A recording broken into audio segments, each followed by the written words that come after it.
മുഖ്യമന്ത്രി മാധ്യമങ്ങളെ കാണും. ശരിയല്ലെങ്കിൽ നിങ്ങളത് ചോദ്യം ചെയ്തോളൂ, എന്റെ നടപടികൾ എടുത്തോളൂ. പോലീസിന് നടപടി എടുക്കുന്നതല്ലേ, പോലീസിന് അതിന്റെ നടപടികൾ സ്വീകരിക്കേണ്ടി വരുള്ളൂ. പോലീസിന്റെ മുന്നിലെത്തുന്ന തെളിവുകളുടെ അടിസ്ഥാനത്തിലാണ്. നിങ്ങളെടുത്ത് തെളിവില്ലാലോ, പോലീസിന്റെ കയ്യിലെത്തുന്ന തെളിവുകളുടെ അടിസ്ഥാനത്തിലാണല്ലോ കേസ് എടുക്കുന്നത്. നിങ്ങൾ പറയുന്നത് ഊഹത്തിന്റെ അടിസ്ഥാനത്തിലാണ്. ആ ഊഹം വെച്ചുകൊണ്ട് പോലീസിന്റെ നടപടി തെറ്റാണെന്നുണ്ടെങ്കിൽ അതിന്റെ നടപടികൾ സ്വീകരിച്ചോളൂ, അതിനെന്താ പ്രശ്നം?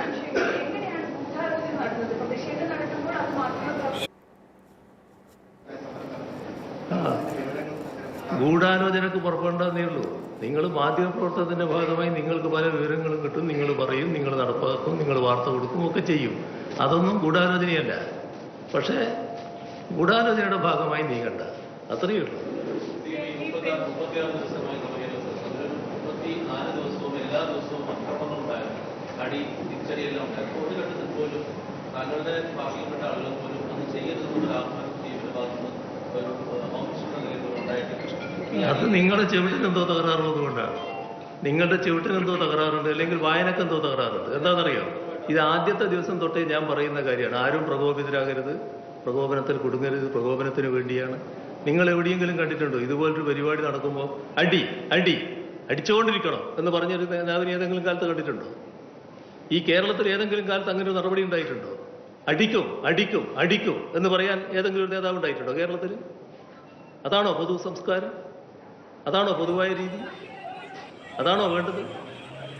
നിങ്ങൾക്കാർക്കും അതൊരു പ്രശ്നമായിട്ട് തോന്നുന്നില്ല. ഞാൻ പറഞ്ഞത് നിങ്ങൾ മറച്ചു വെക്കുന്നു. കല്യാശ്ശേരി മണ്ഡലത്തിന്റെ ഭാഗമായി ആ ബസിന്റെ മുന്നിൽ ചാടിയ ഘട്ടത്തിൽ അന്ന് തന്നെ ഞാൻ പറയാണ്, ഇത് പ്രകോപനം സൃഷ്ടിക്കാനാണ്, ആരും പ്രകോപനത്തിൽ കുടുങ്ങരുത്. അത് തന്നെയാണ് സംഭവിച്ചിട്ടുള്ളത്. പ്രകോപനത്തിൽ ആരും കൊടുക്കുന്നില്ല. അതുകൊണ്ടാണല്ലോ ഈ ആയിരക്കണക്കിന് ആളുകൾ നിൽക്കുന്നതിൻ്റെ അവിടെ 2-3 ആളുകൾ വന്ന് കൊടി ഇങ്ങനെ കാണിക്കുമ്പോൾ അവർ ചിരിച്ചുകൊണ്ട് നോക്കില്ലേ, ഇവരെ അത് കാണുന്നില്ലേ?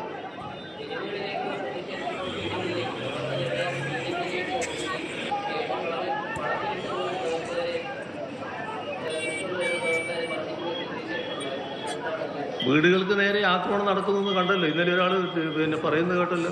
ഇത് ഒരു ജില്ലയിൽ, ആലപ്പുഴ ജില്ലയിൽ കണ്ടല്ലോ ഒരു വാർത്ത. അവിടെ ഒരു നവകേരള സദസ്സിൻ്റെ പ്രവർത്തനത്തിന് പോയി, അതിൻ്റെ ഭാഗമായിട്ട് അണിനിരന്നൊരു പ്രവർത്തകൻ്റെ വീട് ആക്രമിച്ചു. അത്തരം കാര്യങ്ങൾ നടക്കുകയാണ്. അതിൽ ആശ്ചര്യമില്ലല്ലോ. തല്ല്, അടി എന്നല്ലേ പറഞ്ഞുകൊണ്ടിരിക്കുന്നത്. അപ്പോൾ അനുയായികൾ അടിക്കാൻ പുറപ്പെടുമല്ലോ, അതല്ലേ നടക്കുന്നത്. അപ്പോഴല്ലേ ഞാൻ പറഞ്ഞുകൊണ്ടിരിക്കുന്നത് പാലിക്ക് സംയമനം എന്നിങ്ങനെ പറഞ്ഞുകൊണ്ടിരിക്കുകയല്ലേ, എല്ലാ ദിവസവും പറയല്ലേ. അപ്പോഴും അടി എന്നല്ലേ. നിങ്ങൾ ബസിന്റെ മുന്നിൽ ചാടിയതിനെ കുറിച്ച് പറഞ്ഞപ്പോൾ എന്താ പറഞ്ഞത്? നിങ്ങൾക്കെന്താ സംരക്ഷിക്കേണ്ട കാര്യം? നിങ്ങൾ ആരാ സംരക്ഷിക്കാൻ എന്നല്ലേ ചോദിച്ചത്?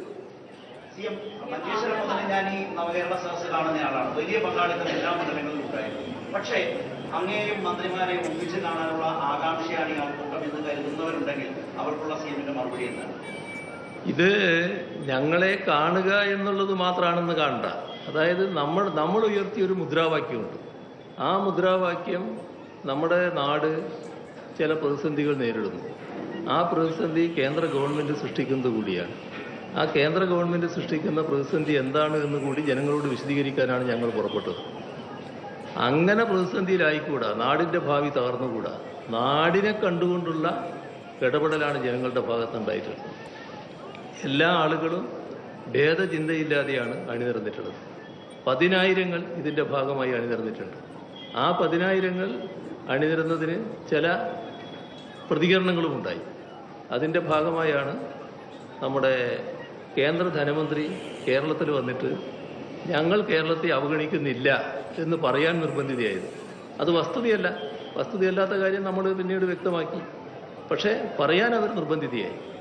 അതേപോലെ തന്നെ അതേവരെ ഇതിനെപ്പറ്റി യാതൊന്നും ശബ്ദിക്കാതിരുന്ന ഒരു കോൺഗ്രസിൻ്റെ ഭാഗത്ത് നിന്ന് ഒരു പ്രമേയം പാർലമെന്റിൽ കൊടുക്കുന്നു എന്ന് പറയാനും അവരും നിർബന്ധമായി. ഇതെല്ലാം ഒരു മാറ്റമാണ്.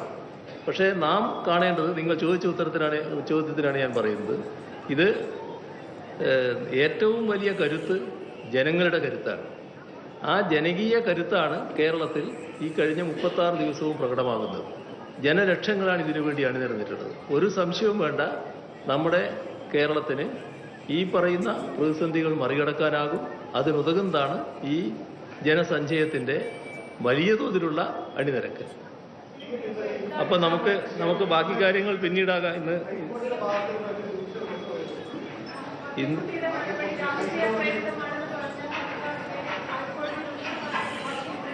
ഹൈക്കോടതി സർക്കാരിനെ വിമർശിച്ചൊന്നും കാണണ്ട. ഹൈക്കോടതിയിൽ അവിടെ ഇരുന്നിട്ട് ഇങ്ങനെ പറയുമല്ലോ. ആ പറയുന്ന കാര്യങ്ങൾ സർക്കാരിനെതിരെയാണെന്ന് അങ്ങനെ വ്യാഖ്യാനിക്കാൻ പുറപ്പെടണ്ട. ആ തോന്നുന്ന കാര്യങ്ങൾ അവർ പറയുന്നു, അതിൽ നടപ്പാക്കാൻ പറ്റുന്ന കാര്യങ്ങൾ സർക്കാർ നടപ്പാക്കുന്നു. അത്രയും അതിനെ കാണേണ്ടതുള്ളൂ. അതവരോട് ചോദിക്കണ്ടേ എങ്ങനെയാണെന്ന്. ഇവിടെ എത്ര ആൾക്കാർ നമ്മൾ പെൻഷൻ കൊടുക്കുന്നു അറിയോ? നിങ്ങൾക്കറിയാം? അറിയാം?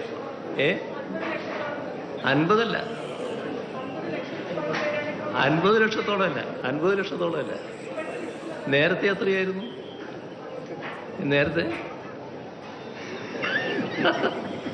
നേരത്തെ കൊടുത്ത പെൻഷൻ 600 രൂപ.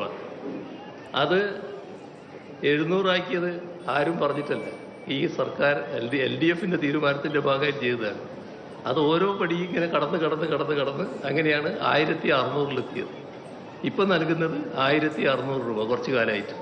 ഇതും വർദ്ധിപ്പിക്കണമെന്നാണ് ഞങ്ങളെ ആഗ്രഹം. പക്ഷേ ഇപ്പം നൽകുന്നത് 1600 രൂപയാണ്. ആരും പറഞ്ഞിട്ട് ചെയ്തല്ലത്. ആ 1600 രൂപ ഇന്ന് കേരളത്തിൽ ലഭിക്കുന്നത് 62 ലക്ഷത്തോളം ആളുകൾക്കാണ് നമ്മുടെ പെൻഷൻ ലഭിക്കുന്നത്. അതൊന്നും ആരും നിർദ്ദേശിച്ചിട്ടല്ല, ആരും പറഞ്ഞിട്ടല്ല. ഈ നാട്ടിലെ പാവപ്പെട്ട ജനവിഭാഗങ്ങളെ സംരക്ഷിക്കുക എന്നത് LDF-ന്റെ നയമാണ്. അത് ഈ രാജ്യത്ത് ഇവിടെ മാത്രം ഇത്തരത്തിലുള്ള ഒരു നടപടി സ്വീകരിക്കുന്നേ ഉള്ളൂ. അതുകൊണ്ടാണല്ലോ ധനമന്ത്രി ഇവിടെ തന്നെ വന്നിട്ട് പറഞ്ഞത്, നിങ്ങളെന്താണ് ഇത്രയധികം തുക കൊടുക്കുന്നത്, എന്തിനാണ് ഇത്രയധികം ആളുകൾ കൊടുക്കുന്നത്, അതല്ലേ ധനപ്രതിസന്ധി ഉണ്ടാക്കുന്നത്. അതൊക്കെ നമ്മുടെ മുന്നിലുള്ളതല്ലേ. അത് ഗവൺമെന്റ് പ്രതിജ്ഞാബദ്ധമാണ് ഇത്തരം കാര്യങ്ങളിൽ. ആ പ്രതിജ്ഞാബദ്ധമായ നിലപാട് ഗവൺമെന്റ് തുറന്നുകൊണ്ടേ പോകും. ബാക്കി നമുക്ക് പിന്നീടാകാം. നമ്മളിതോടെ കാണാൻ തീർന്നില്ലല്ലോ. പിന്നെ കഴിഞ്ഞ ദിവസം മാധ്യമപ്രവർത്തകർക്കെതിരെ കേസെടുത്തതിലും മുഖ്യമന്ത്രിയുടെ പ്രതികരണം വന്നിരിക്കുന്നു. കേസിൽ തനിക്ക് വിശ്വാസക്കുറവില്ല എന്നാണ് പറയുന്നത്. പോലീസ് കേസെടുക്കുന്നത് തെളിവുകളുടെ അടിസ്ഥാനത്തിലെന്ന് മുഖ്യമന്ത്രി പറഞ്ഞു. ഒപ്പം അദ്ദേഹം കൂട്ടിച്ചേർത്ത കാര്യം, ഈ യാത്രയുടെ തുടക്കത്തിലുണ്ടായ പ്രതിഷേധത്തിൽ പ്രകോപനം ഉണ്ടാകരുത്, പ്രകോപനത്തിൽ ആരും വീഴരുത് എന്ന് താൻ നിരന്തരം പറഞ്ഞുവെന്നാണ് അദ്ദേഹം പറയുന്നത്. പക്ഷേ ആ പ്രകോപനത്തിൽ വീണത് മുഴുവൻ എന്തായാലും അദ്ദേഹത്തിൻ്റെ പാർട്ടിയിലെ യുവജന സംഘടനാ പ്രവർത്തകരാണ്. ആ പ്രകോപനമാണല്ലോ പിന്നീട് അങ്ങോട്ട് നിരന്തരം സംഘർഷത്തിലേക്ക് കാര്യങ്ങൾ പോകുന്നത് കണ്ടത്. എന്തായാലും അദ്ദേഹം അവസാനിപ്പിച്ചിരിക്കുന്നു. ഇന്നത്തോടെ ഈ നവകേരള സദസ്സിൻ്റെ സമാപന പരിപാടികൾ നടക്കുകയാണ്. വൈകിട്ട് വട്ടിയൂർക്കാവിലാണ് സമാപനം. ഇപ്പോൾ മറ്റിടങ്ങളിൽ പരിപാടികൾക്ക് ശേഷം വൈകിട്ട് വട്ടിയൂർക്കാവിലെത്തുകയും ചെയ്യും.